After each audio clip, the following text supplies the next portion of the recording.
Hello friends, திருச்சியிலேருந்து கொழும்பு ஒரு சின்ன ட்ராவல் டைரி. அங்கேருந்து ஸ்ரீலங்கன் ஏர்லைன்ஸ் மட்டும்தான் போகுது. 22,500 டிக்கெட்டு. இப்போதைக்கு 5,000 விசா.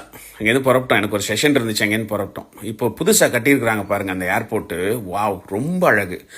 அப்போ ஃப்ளைட் டேக் ஆஃபில் அந்த ஏர்போர்ட் மேலேருந்து பார்க்கும்போது ரொம்ப வித்தியாசமாக இருந்துச்சு. அது திருச்சி கீழே இருக்கிறது. கொஞ்ச நேரத்துக்குள்ளே நம்ம ராம்நாடு புதுக்கோட்டையெல்லாம் தாண்டி கடலை பார்த்துடலாம். 10 மினிட்ஸ் கூட இல்லை, அதுக்குள்ளே கடல் வந்துடும். இந்த கடலை தாண்டறதுக்கு நமக்கு ஒரு 5 மினிட்ஸ் ஆகும். அப்போது நமக்கு தனுஷ்கோடியை பார்க்கலாம்.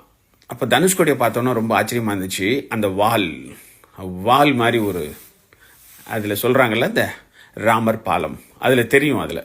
அது ராமர் கட்டினதா அந்த இதுக்கு தெரியல, ஆனால் அந்த ராமர் பாலம்னு சொல்கிறது பார்த்தேன். அடுத்த 12 நிமிஷத்தில் இலங்கை, அது பார்த்துடலாம். அவ்வளோ ஒரு